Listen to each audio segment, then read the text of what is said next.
How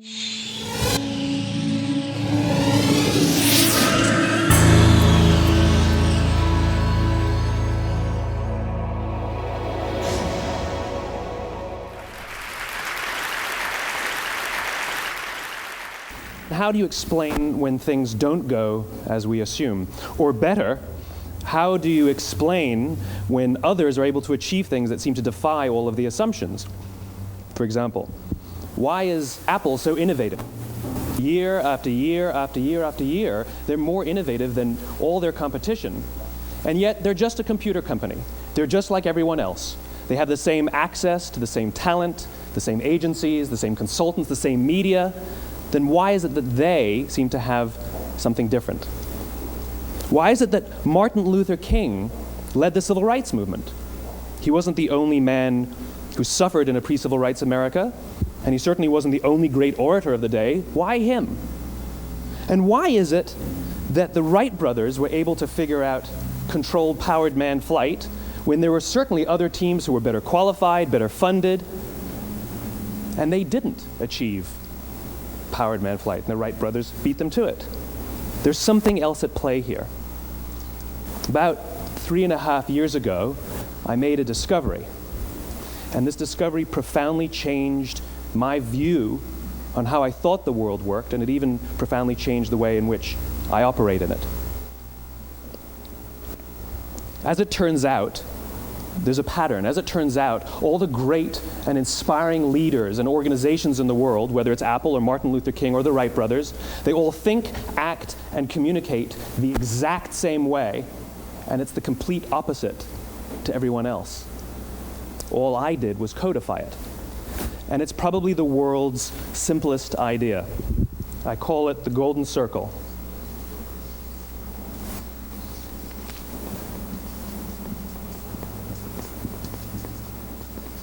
Why, how, what? This little idea explains why some organizations and some leaders are able to inspire where others aren't. Let me define the terms really quickly. Every single person, every single organization on the planet knows what they do, 100%. Some know how they do it, whether you call it your differentiating value proposition or your proprietary process or your USP. But very, very few people or organizations know why they do what they do. And by why, I don't mean to make a profit. That's a result. It's always a result. By why, I mean what's your purpose? What's your cause? What's your belief? Why does your organization exist? Why do you get out of bed in the morning? And why should anyone care? Well, as a result, the way we think, the way we act, the way we communicate is from the outside in. It's obvious. We go from the clearest thing to the fuzziest thing. But the inspired leaders and the inspired organizations, regardless of their size, regardless of their industry, all think, act, and communicate from the inside out. Let me give you an example. I use Apple because they're easy to understand and everybody gets it.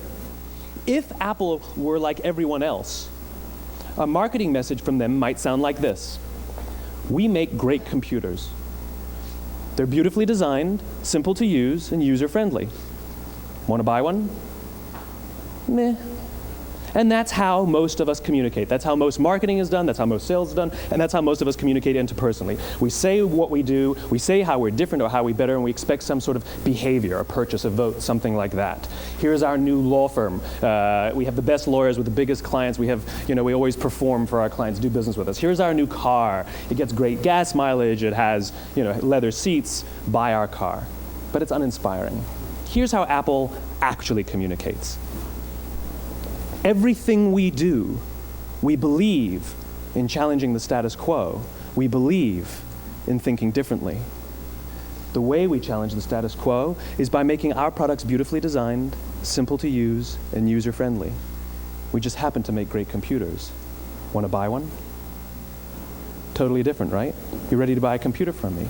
All I did was reverse the order of the information. What it proves to us is that people don't buy what you do, people buy why you do it. People don't buy what you do, they buy why you do it. This explains why every single person in this room is perfectly comfortable buying a computer from Apple.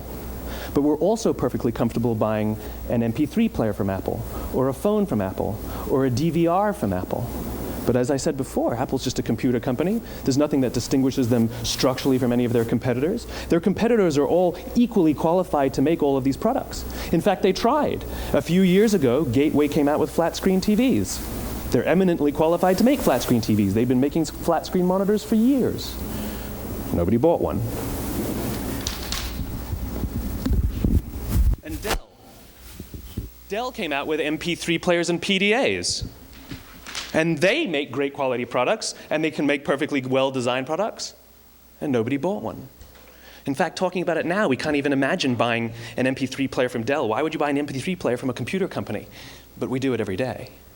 People don't buy what you do, they buy why you do it. The goal is not to do business with everybody who needs what you have. The goal is to do business with people who believe what you believe. Here's the best part. None of what I'm telling you is my opinion. It's all grounded in the tenets of biology, not psychology, biology. If you look at a cross-section of the human brain, looking from the top down, what you see is the human brain is actually broken into 3 major components that correlate perfectly with the golden circle. Our newest brain, our Homo sapien brain, our neocortex, corresponds with the what level. The neocortex is responsible for all of our rational and analytical thought and language. The middle 2 sections make up our limbic brains, and our limbic brains are responsible for all of our feelings, like trust and loyalty. It's also responsible for all human behavior, all decision-making, and it has no capacity for language. In other words, when we communicate from the outside in, yes, people can understand vast amounts of complicated information like features and benefits and facts and figures. It just doesn't drive behavior. When we communicate from the inside out, we're talking directly to the part of the brain that controls behavior, and then we allow people to rationalize it with the tangible things we say and do. This is where gut decisions come from. You know, sometimes you can give somebody all the facts and your figures, and they say, I know what all the facts and details say, but it just doesn't feel right. Why would we use that verb? It doesn't feel right. Because the part of the brain that controls decision-making doesn't control language. And the best we can muster up is, I don't know, it just doesn't feel right. Or sometimes you say you're leading with your heart or you're leading with your soul. Well, I hate to break it to you, those aren't other body parts controlling your behavior. It's all happening here in your limbic brain, the part of the brain that controls decision-making and not language.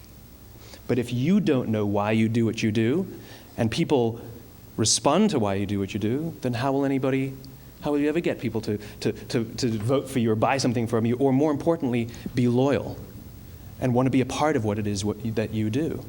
Again, the goal is not just to sell people who need what you have. The goal is to sell to people who believe what you believe. The goal is not just to hire people who need a job. It's to hire people who believe what you believe. I always say that, you know, there's if you hire people just because they can do a job, they'll work for your money. But if you hire people who believe what you believe, they work for you with blood and sweat and tears. And nowhere else is there a better example of this than with the Wright brothers. Most people don't know about Samuel Pierpont Langley. And back in the early 20th century, the pursuit of powered man flight was like the dot-com of the day. Everybody was trying it. And Samuel Pierpont Langley had what we assume to be the recipe for success. I mean, even now, you ask people, why did your product or why did your company fail? And people always give you the same permutation of the same 3 things.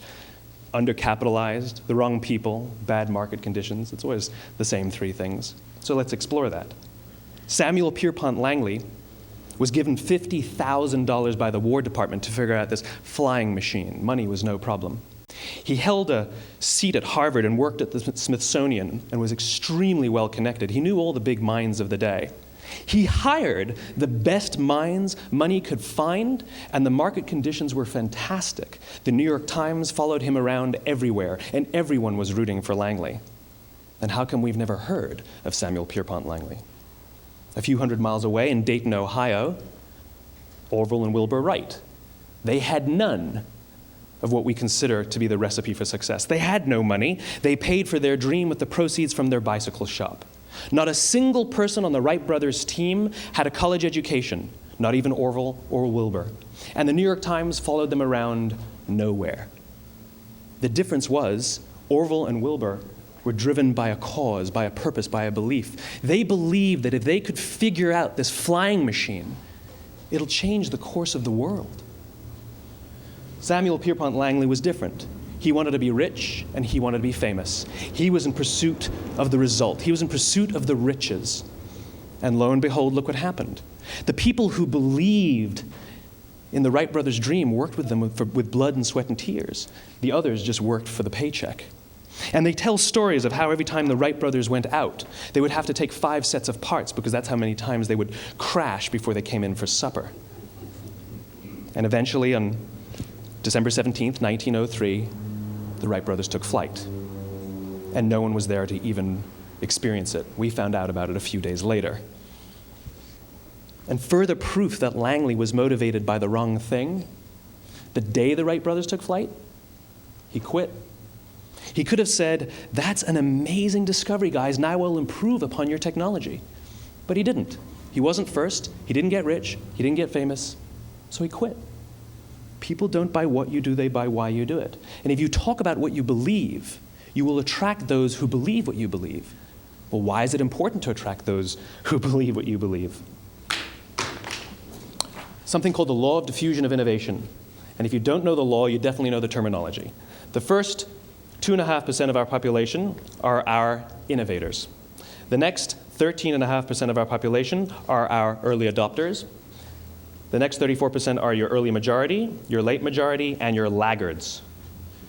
The only reason these people buy touch-tone phones is because you can't buy rotary phones anymore.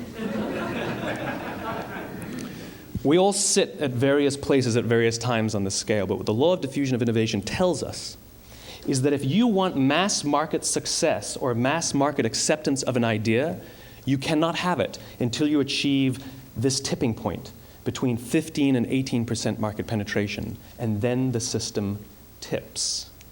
And I love asking businesses, what's your conversion on new business? And they love to tell you, oh, it's about 10% proudly. Well, you can trip over 10% of the customers. We all have about 10% who just get it. That's how we describe them, right? That's like that gut feeling, oh, they just get it. The problem is, how do you find the ones that just get it before you're doing business with them versus the ones who don't get it? So it's this here, this little gap, that you have to close, as Geoffrey Moore calls it, crossing the chasm. Because you see, the early majority will not try something until someone else has tried it first. And these guys, the innovators and the early adopters, they're comfortable making those gut decisions. They're more comfortable making those intuitive decisions that are driven by what they believe about the world, and not just what product is available. These are the people who stood online for 6 hours to buy an iPhone when they first came out, when you could have just walked into the store the next week and bought one off the shelf. These are the people who spent $40,000 on flat-screen TVs when they first came out, even though the technology was substandard. And by the way, they didn't do it because the technology was so great. They did it for themselves. It's because they wanted to be first. People don't buy what you do, they buy why you do it. And what you do simply proves what you believe. In fact, people will do the things that prove what they believe. The reason that person bought the iPhone in the first 6 hours, or stood in line for 6 hours, was because of what they believed about the world and how they wanted everybody to see them. They were first. People don't buy what you do, they buy why you do it. So let me give you a famous example, a famous failure and a famous success of the law of diffusion of innovation. First, the famous failure. It's a commercial example. As we said before a second ago, the recipe for success is money and the right people and the right marketing conditions, right? You should have success then. Look at TiVo. From the time TiVo came out about 8 or 9 years ago to this current day, they are the single highest quality product on the market. Hands down, there is no dispute. They were extremely well funded. Market conditions were fantastic. I mean, we use TiVo as a verb. I TiVo stuff on my piece of junk Time Warner DVR all the time. But TiVo is a commercial failure. They've never made money. And when they went IPO, their stock was at about $30 or $40 and then plummeted, and it's never traded above 10. In fact, I don't think it's even traded above 6, except for a couple of little spikes. Because you see, when TiVo launched their product, they told us all what they had. They said, we have a product that pauses live TV, skips commercials, rewinds live TV, and memorizes your viewing habits without you even asking. And the cynical majority said, we don't believe you, we don't need it, we don't like it, you're scaring us. What if they had said, if you're the kind of person who likes to have total control over every aspect of your life, boy, do we have a product for you. It pauses live TV, skips commercials, memorizes your viewing habits, etc., etc. People don't buy what you do, they buy why you do it, and what you do simply serves as the proof of what you believe. Now let me give you a successful example of the law of diffusion of innovation.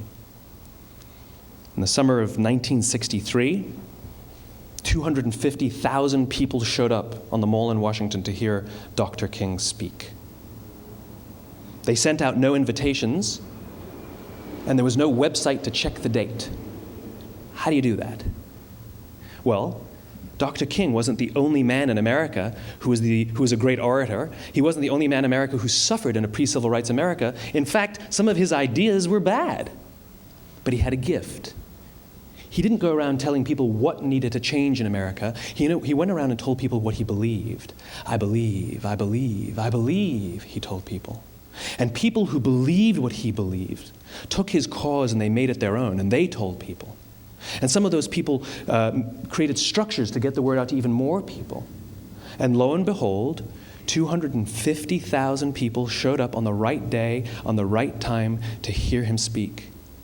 How many of them showed up for him? 0. They showed up for themselves. It's what they believed about America that got them to travel on a bus for 8 hours to stand in the sun in Washington in the middle of August. It's what they believed, and it wasn't about black versus white. 25% of the audience was white. Dr. King believed that there are 2 types of laws in this world, those that are made by a higher authority and those that are made by man. And not until all the laws that are made by man are consistent with the laws that are made by the higher authority will we live in a just world. It just so happens that the civil rights movement was the perfect thing to help him bring his cause to life.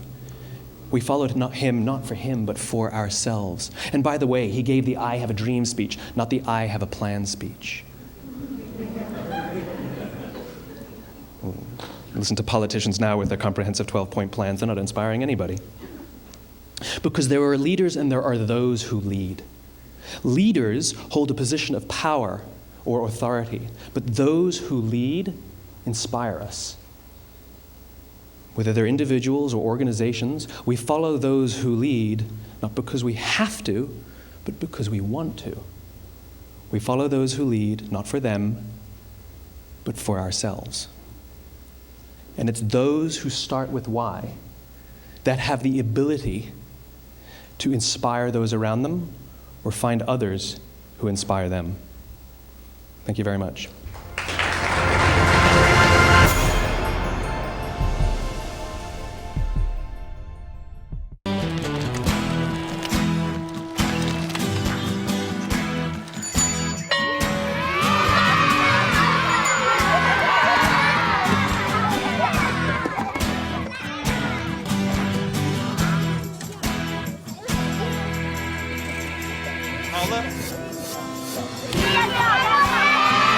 Sharing.